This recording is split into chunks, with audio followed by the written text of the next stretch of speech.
নমস্কার, জয়গুরু চ্যানেলে আপনাদের স্বাগত। আজকে আমরা জানব শ্রী শ্রী রামকৃষ্ণ পরমহংসদেবের কথামৃতের তৃতীয় খণ্ড।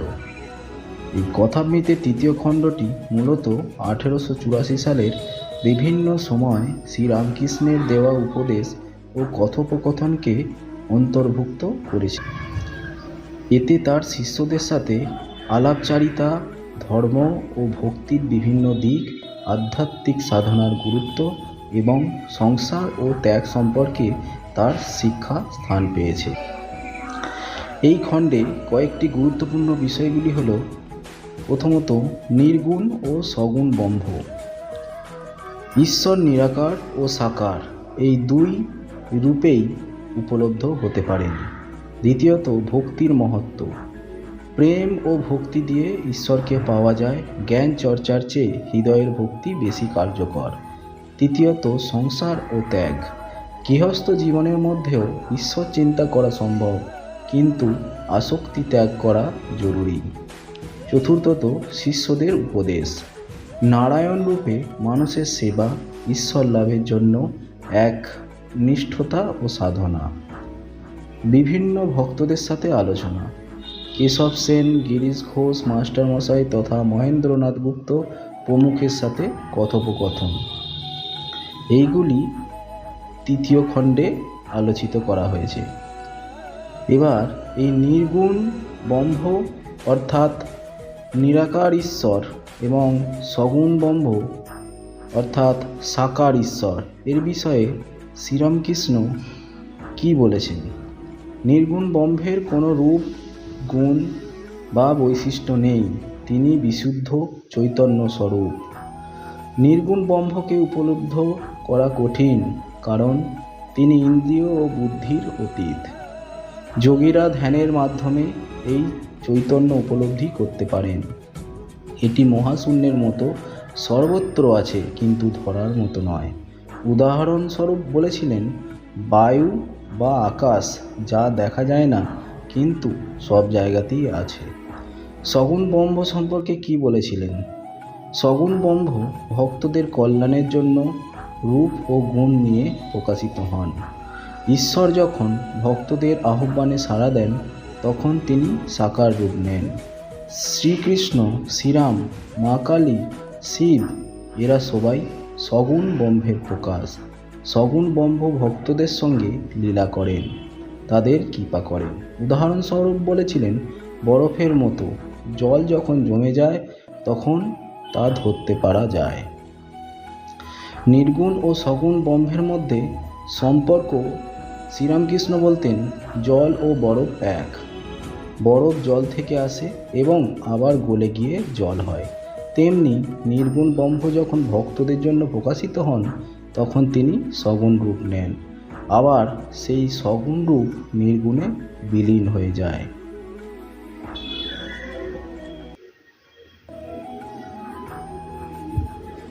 শ্রী রামকৃষ্ণদেব বলেছিলেন, উপাসনার পথ। জ্ঞান মার্গীরা নির্গুণ ব্রহ্মকে উপলব্ধি করতে চান এবং বলেন ঈশ্বর নিরাকার।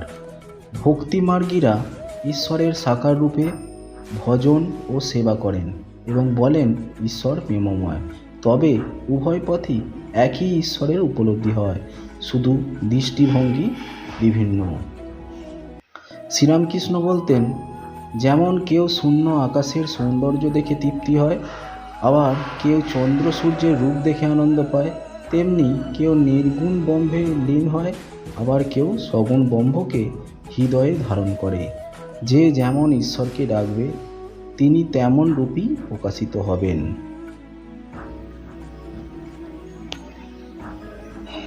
এবার আমরা জানব শ্রীরামকৃষ্ণের শিক্ষা ও ভক্তির গুরুত্ব। প্রথমত, জ্ঞান অপেক্ষা ভক্তি শ্রেষ্ঠত্ব। শ্রীরামকৃষ্ণ বলতেন, জ্ঞান দিয়ে ঈশ্বরকে পাওয়া কঠিন, কিন্তু প্রেম দিয়ে সহজ। জ্ঞানী অনেক সময় তর্ক বিতর্কে জড়িয়ে যান, কিন্তু ভক্তরা সরল হৃদয়ে ঈশ্বরকে ডাকেন এবং তাকে সহজেই লাভ করেন। যেমন একটি শিশু মায়ের কাছে কান্না করলে মা দৌড়ে আসে, তেমনি ভক্ত যদি ঈশ্বরকে আন্তরিকভাবে ডাকে, তিনি সাড়া দেন। দ্বিতীয়ত, ঈশ্বর প্রেমময়, ভয় নয়। তিনি বলতেন, ঈশ্বর ভালোবাসার জন্য, ভয় করার জন্য নয়। যারা ঈশ্বরকে ভালোবাসে তারা সহজেই তার কৃপা পায়। যেমন রাধা কৃষ্ণের প্রেম, মীরাবাইয়ের ভক্তি, তারা ঈশ্বরকে প্রেমের মাধ্যমে পেয়েছেন। তৃতীয়ত, সর্বধর্মে ভক্তি স্থান। শ্রীরামকৃষ্ণ বিশ্বাস করতেন ভক্তি সব ধর্মেই গুরুত্বপূর্ণ। তিনি বলতেন, হিন্দু, মুসলমান, খ্রিস্টান সবাই যদি ঈশ্বরকে প্রেম ও ভক্তি দিয়ে ডাকেন তবে তারা তাকে পাবেন। চতুর্থত, নাম জপ ও ভক্তির শক্তি। ঈশ্বরের নাম জপ করলে হৃদয় পবিত্র হয়। তিনি বলতেন, একটি নাম জপ করলেও মন ঈশ্বরের দিকে ধাবিত হয়। যেমন নদীর জল পরিষ্কার করতে ফিটকিরি দিলে ময়লা নিচে বসে যায়, তেমনই নাম জপ করলে মন শান্ত ও পবিত্র হয়।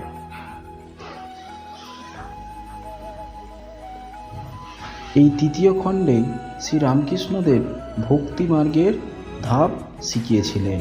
শ্রীরামকৃষ্ণ ভক্তিকে কয়েকটি স্তরে ভাগ করেছিলেন। প্রথমত, শান্ত ভক্তি, ঈশ্বরের প্রতি স্থির গভীর প্রেম, যেমন ঋষিরা যজ্ঞ ও উপাসনা করেন। দ্বিতীয়ত, দাস্য ভক্তি, ভগবানকে প্রভু জ্ঞান করে সেবা করা, যেমন হনুমান রামের সেবা করতেন। তৃতীয়ত, সখ্য ভক্তি, ঈশ্বরকে বন্ধু জ্ঞান করা, যেমন অর্জুন শ্রীকৃষ্ণকে বন্ধু ভাবতেন। চতুর্থত, বৎসল্য ভক্তি, ঈশ্বরকে সন্তানের মতো ভালোবাসা, যেমন যশোদা কৃষ্ণকে পুত্ররূপে দেখতেন। পঞ্চমত, মাধুর্য ভক্তি, ঈশ্বরকে প্রেমিক রূপে দেখা, যেমন রাধা কৃষ্ণের প্রেম। ভক্তির মাহাত্ম্য বোঝাতে শ্রীরামকৃষ্ণ কিছু উপমা দিয়েছিলেন। কৃষ্ণের বাঁশি ও ভক্তের হৃদয়। তিনি বলতেন, ভক্তের হৃদয় ফাঁপা বাঁশির মতো হওয়া উচিত, যেখানে ঈশ্বরের সুর বেজে ওঠে। হংস ও কাকের পার্থক্য। তিনি বলতেন, হংস দুধের অংশ নেয় আর কাক ময়লার দিকে যায়। জ্ঞানী কাকের মতো যুক্তিতে ব্যস্ত থাকে, কিন্তু ভক্ত হংসের মতো ঈশ্বরের প্রেম গ্রহণ করে। সাহেব ও চাকরের গল্প। একবার এক চাকর তার প্রভুর দরগড়ায় এসে বসেছিল। প্রভু যখন তাকে বললেন, কেন এসেছো? চাকর বলল, আমি তোমার কাছে এসেছি, তোমার আদেশে চলব। শ্রীরামকৃষ্ণ বলতেন, ভক্তরাও এমনই হওয়া উচিত।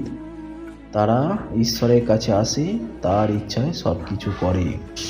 এই তৃতীয় খণ্ডে শ্রীরামকৃষ্ণদেব তার ভক্তদের সংসার ও ত্যাগের শিক্ষা দিয়েছিলেন।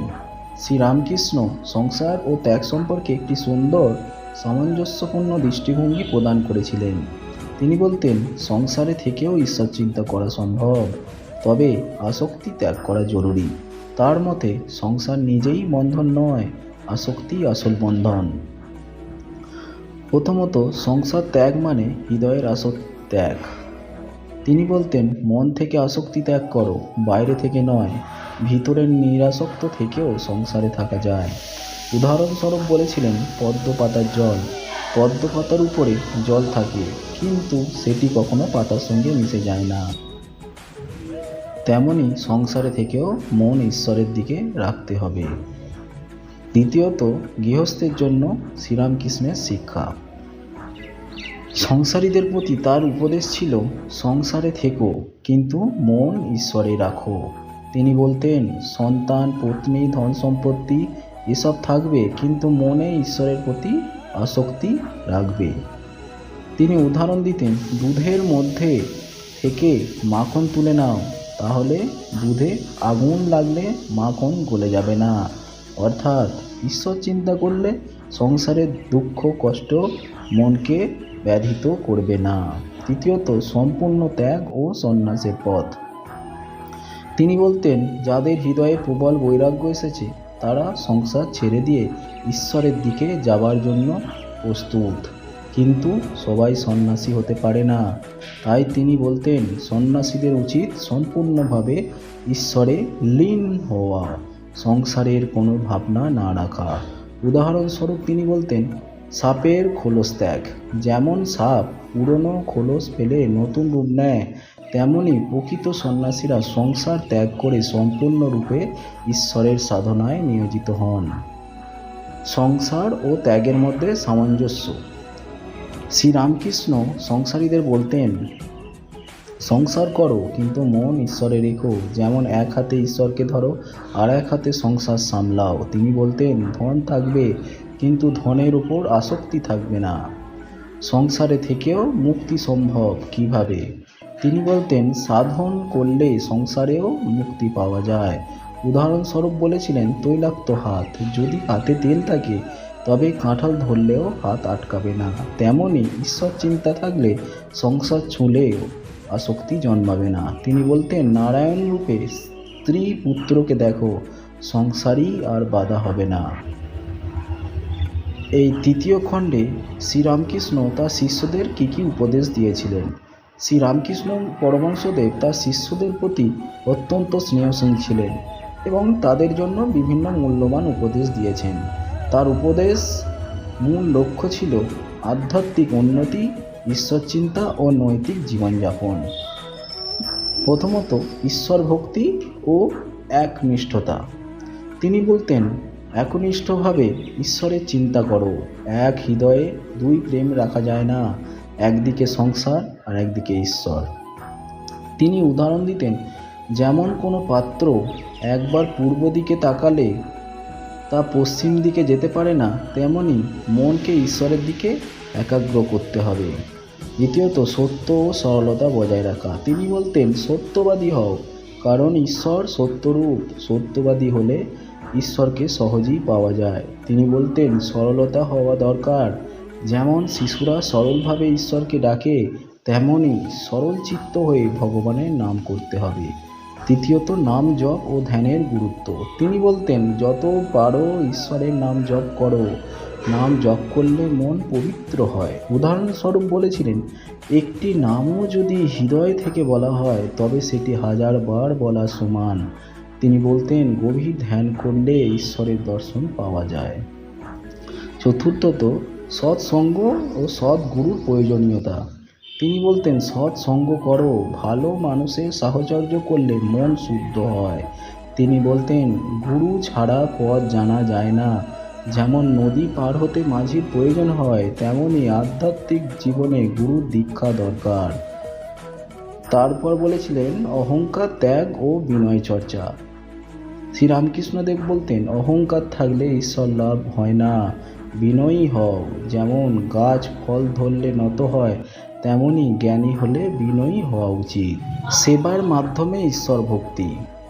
শ্রীরামকৃষ্ণদেব বলতেন, জীবে দয়া করো, কারণ ঈশ্বর জীব রূপে বিরাজমান। উদাহরণস্বরূপ বলেছিলেন, যেমন কেউ নারায়ণ রূপে ভিক্ষুককে দান করে, তেমনি সকল জীবকে ঈশ্বর রূপে দেখে সেবা করতে হবে। সংসারে থেকেও ঈশ্বর চিন্তা করা। শ্রীরামকৃষ্ণদেব বলতেন, সংসারে থেকেও ঈশ্বর চিন্তা করো। সংসার তোমাকে বাঁধতে পারবে না যদি তোমার মন ঈশ্বরে থাকে। উদাহরণস্বরূপ বলেছিলেন, জাহাজ যেমন নোয়ার ফেললে স্থির থাকে, তেমনি মন স্থির রেখে ঈশ্বর স্থির থাকে, সংসার তাকে টানতে পারে না। এই তৃতীয় খণ্ডে শ্রীরামকৃষ্ণ পরমহংসদেব বিভিন্ন ভক্ত ও অনুসারীদের সঙ্গে সরল, প্রাণবন্ত ও গভীর আধ্যাত্মিক আলোচনা করতেন। তিনি ভক্তদের জ্ঞান, অভিজ্ঞতা ও সাধনার স্তর অনুযায়ী বিভিন্ন উপদেশ দিতেন। এখানে তার কিছু ভক্তদের গুরুত্বপূর্ণ আলোচনার সংক্ষিপ্ত বিবরণ দেওয়া হলো। প্রথমত, মাস্টার মশাই তথা মহেন্দ্রনাথ গুপ্ত ও সাধারণ গৃহস্থদের সঙ্গে আলোচনা। মাস্টার মশাই ছিলেন একজন গৃহস্থ ও শিক্ষক, যিনি পরে কথামৃত লিখেছিলেন। শ্রীরামকৃষ্ণ তার সঙ্গে প্রায়শই আলোচনা করতেন এবং বলতেন, সংসারে থেকেও ঈশ্বর চিন্তা করা যায়। পদ্ম পাতার ওপর জল যেমন থাকে কিন্তু মেশে না, তেমনই সংসারে থেকেও মন ঈশ্বরে রাখা যায়। সৎসঙ্গের গুরুত্ব। দুষ্টু পরিবেশ থাকলে মন নষ্ট হয়ে যায়, তাই ভালো লোকের সহচর্য করতে হবে। নাম জপ ও সাধনার প্রয়োজন। যে যেমনভাবে ঈশ্বরকে ডাকবে তিনি তেমনই সাড়া দেবেন।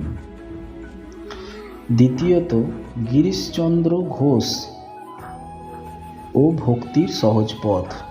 গিরিশচন্দ্র ঘোষ ছিলেন একজন নাট্যকার ও অভিনেতা, যিনি প্রথম দিকে ভক্তি ও সাধনার বিষয়ে সন্দিহান ছিলেন।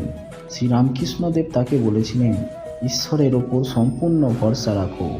তোমার যা শক্তি আছে তা করো, বাকিটা ভগবানের ইচ্ছায় ছেড়ে দাও। পাপী হলেও মুক্তি সম্ভব। গিরিশচন্দ্র বলেছিলেন, আমার মতো পাপীর মুক্তি হবে? শ্রীরামকৃষ্ণদেব হেসে বলেছিলেন, তুমি শুধু ভগবানের নাম জপ করো, আর কিছু দরকার নেই। এর ফলে গিরিশচন্দ্র ভক্তিতে রত হন ও ঈশ্বর লাভের পথে এগিয়ে যান।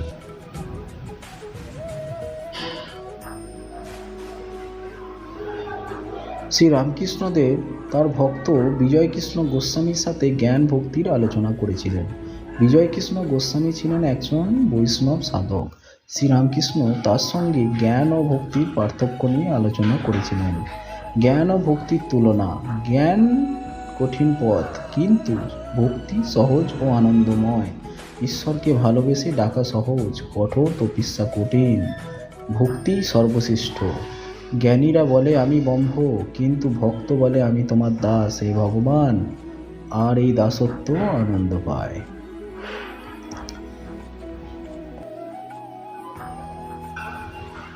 শ্রীরামকৃষ্ণদেব ব্রহ্ম সমাজের আলোচনা করেছিলেন তার ভক্ত কেশবচন্দ্র সেনের সাথে।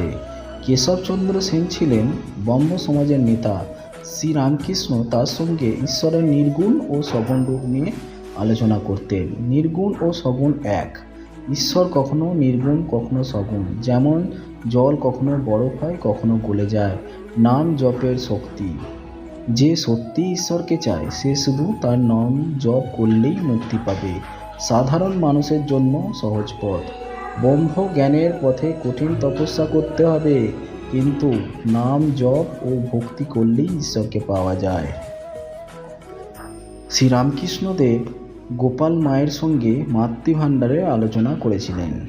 গোপাল মা ছিলেন একজন বৃদ্ধা ভক্ত। তিনি শ্রীকৃষ্ণকে নিজের ছেলের মতো ভাবতেন। শ্রীরামকৃষ্ণ তার মাতৃভাবকে স্বীকৃতি দিয়েছিলেন। ঈশ্বরকে সন্তান রূপে দেখা। গোপাল, শ্রীকৃষ্ণ তোমার কাছে সত্যিই ছেলে। তিনি যেমন প্রেমের মধ্যে থাকেন, তেমনই তোমার হৃদয়েও আছেন। ভক্তির সর্বোচ্চ রূপ। যে ঈশ্বরকে নিজের পুত্র বা বন্ধু ভাবে, তার ভক্তি সবচেয়ে শক্তিশালী। শ্রীরামকৃষ্ণদেব অর্ধভক্ত ও সন্দেহপ্রবণদের সঙ্গে আলোচনা করেছিলেন। কিছু লোক ঈশ্বরের বিষয়ে সন্দিহান ছিল। তাদের জন্য শ্রীরামকৃষ্ণ বলতেন, দুধে জল মেশালে বোঝা যায় না, কিন্তু তা থেকে ঘি তোলা সম্ভব। তেমনি যদি সাধনা করা হয় তাহলে ঈশ্বরকে পাওয়া যায়। তুমি একবার চেষ্টা করো। যে সাধনা শুরু করে সে ধীরে ধীরে ঈশ্বরের দিকে এগিয়ে যায়। শ্রীরামকৃষ্ণ তার প্রতিটি ভক্তের সঙ্গে তাদের যোগ্যতা ও মানসিকতার ভিত্তিতে আলোচনা করতেন। তিনি ভক্তি, জ্ঞান, সাধনা, সংসার ও মুক্তির বিষয়ে সহজ ভাষায় গভীর সত্য প্রকাশ করতেন। তার কথাগুলো